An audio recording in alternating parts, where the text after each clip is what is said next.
વડાપ્રધાન નરેન્દ્ર મોદીએ અયોધ્યામાં 8 કિલોમીટર લાંબો રોડ શો કર્યો. 16,000 કરોડ રૂપિયાના પ્રોજેક્ટનું કર્યું ઉદ્ઘાટન અને શિલાન્યાસ. પીએમ ઉજ્જવલા યોજનાના લાભાર્થી મીરાના ઘરે પહોંચ્યા. ગુજરાત વિધાનસભાના બજેટ સત્રની સત્તાવાર જાહેરાત. ચોથું સત્ર 1 ફેબ્રુઆરીથી 29 ફેબ્રુઆરી સુધી સમગ્ર મહિના દરમિયાન ચાલશે.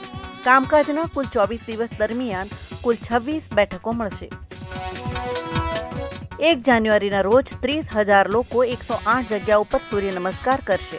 વિશ્વ રેકોર્ડ બનાવવાના ભાગરૂપે કરોડો રૂપિયાની તંત્રને ફાળવણી. રાજ્ય યોગ બોર્ડ દ્વારા આયોજન.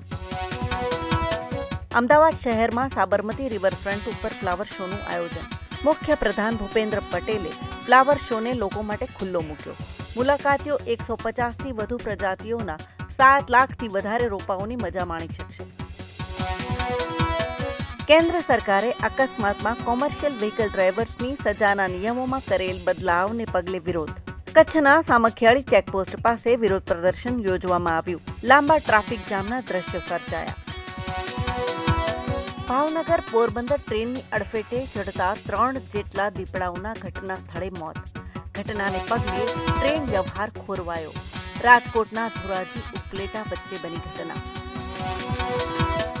ભારતમાં છેલ્લા 24 કલાકમાં કોવિડ-19ના 743 નવા કેસ નોંધાયા. કેન્દ્રીય આરોગ્ય મંત્રાલય અનુસાર કુલ એક્ટિવ કેસ વધીને 3,997 થયા. છેલ્લા 24 કલાકમાં દેશમાં 7 લોકોના મોત. રાજધાની દિલ્હીમાં શનિવારે ધુમ્મસના કારણે ટ્રેન અને ફ્લાઇટ બંનેને થઈ અસર. 70 ફ્લાઇટ્સને થઈ અસર. 30 જેટલી ટ્રેનો પણ મોડી પડી.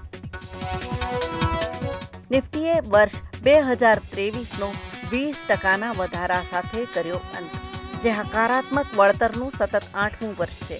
ઇન્ડેક્સે 2015થી દર વર્ષે હકારાત્મક વાર્ષિક વળતર આપ્યું. ચાલુ વર્ષે જોવા મળેલી તેજીથી રોકાણકારોને ₹82 લાખનો ફાયદો થયો.